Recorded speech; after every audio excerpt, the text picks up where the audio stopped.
नमस्कार साथियों, मैं आपका साथी doctor Anthony Raju, advocate supreme court. और मैं आपकी बेबसी, आपकी लाचारी समझ सकता हूं जब आप बेवजह किसी झूठे दहेज हत्या में फंसा दिए जाते हैं, आईपीसी 304 बी में फंसा दिए जाते हैं। इससे पहले कि मैं इस वीडियो को आगे लेके चलूं, मैं बहुत अच्छी बातें आपसे करने वाला हूं। मैं चाहता हूं कि आप इस चैनल को जरूर सब्सक्राइब करें, लाइक करें, कमेंट्स करें, शेयर करें और बेल बटन दबा के रखें, जिससे कि जो भी वीडियो हम बनाते हैं कानून को बेसिक और सरल भाषा में आप तक पहुंचाने की कोशिश करते हैं, आपको कानूनी ज्ञान देने की कोशिश करते हैं। और माननीय court, supreme court, high court, lower trial court, session court में जो जजमेंट होते हैं, जो लैंडमार्क जजमेंट देती है कोर्ट, उनको सरल भाषा में आप तक पहुंचाने की कोशिश करते हैं। साथियों, मैं आपकी बेबसी समझ सकता हूं जब आप एक आईपीसी 304 बी दहेज हत्या जैसे मामले में फंसा दिए जाते हैं, गढ़ दिए जाते हैं, मर दिए जाते हैं। मैं उन लोगों की कड़ी निंदा करता हूं जो सही मायने में दहेज हत्या करते हैं, माताओं बहनों को मजबूर करते हैं आत्महत्या के लिए। मैं उनकी कड़ी निंदा करता हूं और उनको कड़ी से कड़ी सजा मिले। लेकिन साथ साथ मैं उन लोगों की भी कड़ी निंदा करता हूं जो आपसी रंजिश के कारण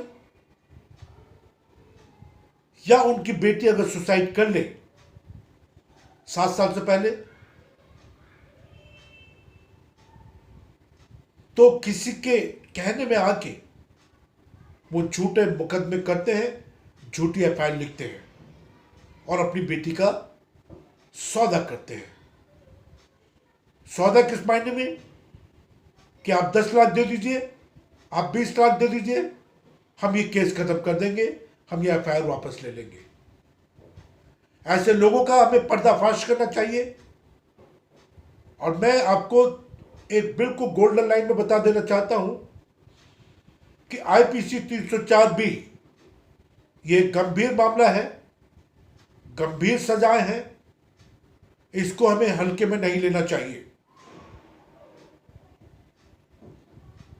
अगर आपको पता है कि आप इस मामले में गलत फंसाए गए हैं, जिन लोगों का इसमें लेना देना नहीं, उनके भी नाम एफआईआर में है, चार्जशीट में है, आप अपनी बात को मजबूती के साथ में एक अच्छे एडवोकेट, एक लर्निंग एडवोकेट के साथ न्यायालय, कोर्ट के सामने रखें।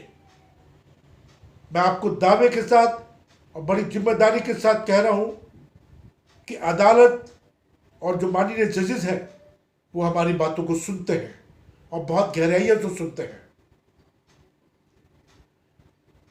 और मैंने जैसा हमेशा कहा है कि अपराध के बारे में सिर्फ 2 लोगों को पता होता है, एक वो जो अपराध करते हैं और एक वो जिन पर अपराध होता है। बाकी पूरी न्याय प्रणाली एक सिस्टम से चलती है, एक कानून से चलती है, एविडेंस से चलती है और गवाहों पे चलती है। और अगर हम किसी झूठे मुकदमे में हार जाते हैं या सजा सुना दी जाती है, बहुत सारे मेरे ऐसे क्लाइंट हैं जिनका मैं केसेस कर रहा हूं, जिनको सजा सुना दी गई है, मैं उनकी सजा रुकवाने के लिए काम कर रहा हूं।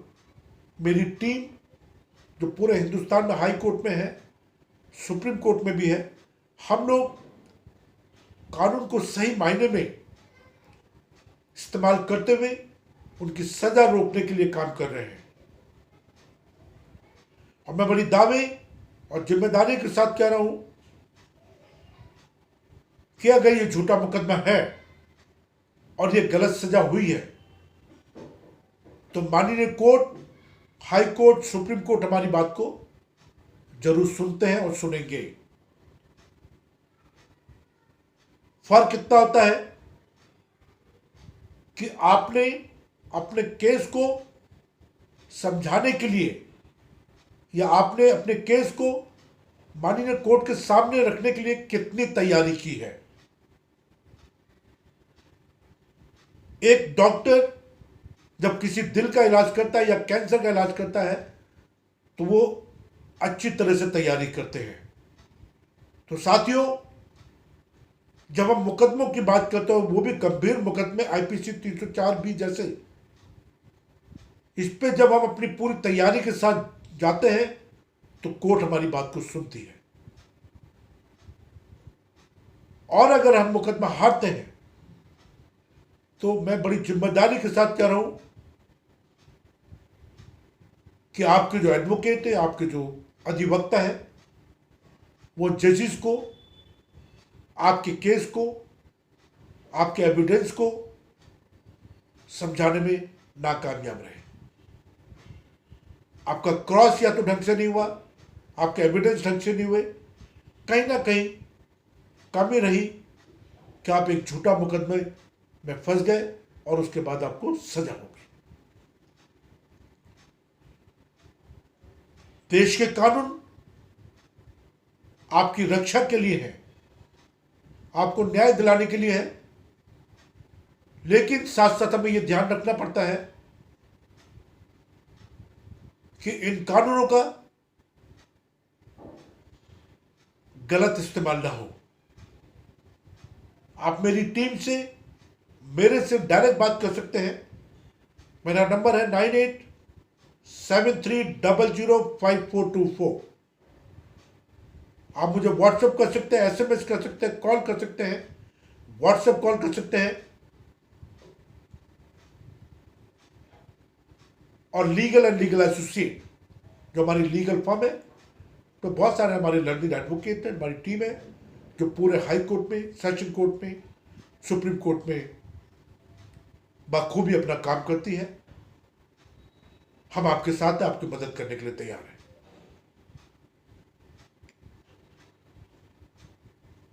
बस आपको डरना नहीं है, सच्चाई के साथ अपनी बात को रखना है, सच्चाई के साथ अपनी बात को अपने वकीलों को समझाना है।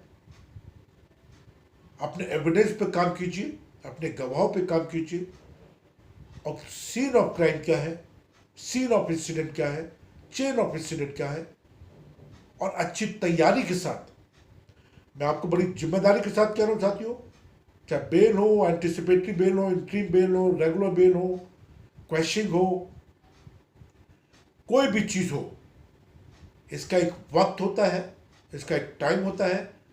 और जब भी आप माननीय कोर्ट के सामने जाए,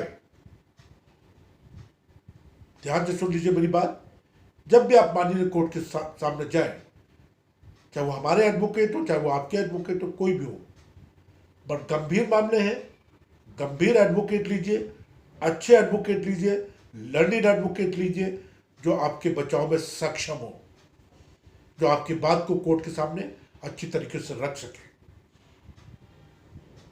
पूरी तैयारी के साथ जाइए, जल्दबाजी मत कीजिए, न्याय आपको जरूर मिलेगा, जरूर मिलेगा, जरूर मिलेगा। हौसला बढ़ा के रखें, बात को ज्यादा फैलाए ना, अफवाह पे ध्यान ना दें। इन्वेस्टिगेटिंग एजेंसीज हैं, उनको सपोर्ट कीजिए, इन्वेस्टिगेशन में सहयोग कीजिए, कानून से भागने की कोशिश मत कीजिए।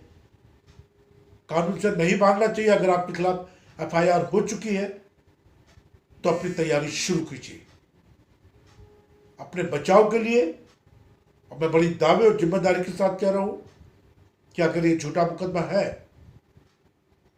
तो हिंदुस्तान की कोई भी अदालत ऐसी नहीं है जो आपको झूठे मुकदमे में सजा सुनाएगी। और अगर झूठे मुकदमे में सजा हो जाती है तो आप अदालतों को इल्जाम नहीं दे सकते। कहीं ना कहीं आपकी तरफ से कमी रही है, आपके एडवोकेट की तरफ से कमी रही है जो आपकी बात को सही मायने में जजेस को समझाने में नाकामयाब रहे। अपने बच्चों को अपराध मुक्त करें, समाज में प्यार से रहें, नफरत से ना रहें, अपने पड़ोसी से प्यार करें। और मैंने जैसे कहा है कि सत्य की नाव हिल सकती है, डूब सकती है, डूब नहीं सकती। शांति से रहें, प्यार से रहें, घबराहट में बिल्कुल ना रहें। अच्छे वकील से सलाह मशवरा करें, अच्छे वकील से सलाह मशवरा करें। बेशक 4 वकील आपको करने पड़े, सेकंड एडवाइस जरूर लें। थोड़ी बहुत उनकी फ़ी है उसको पे करें, वकालतनामा साइन करें। फ्री एडवाइस किसी से ना लें, फ्री एडवाइस किसी से ना लें, किसी भी ज्ञानचंद से फ्री एडवाइस ना लें। आस पड़ोस की अफवाहों पर ध्यान ना दें, और जिनको कानून की नॉलेज नहीं है उनसे तो आप बिल्कुल भी सलाह ना लें। जय हिंद, जय भारत।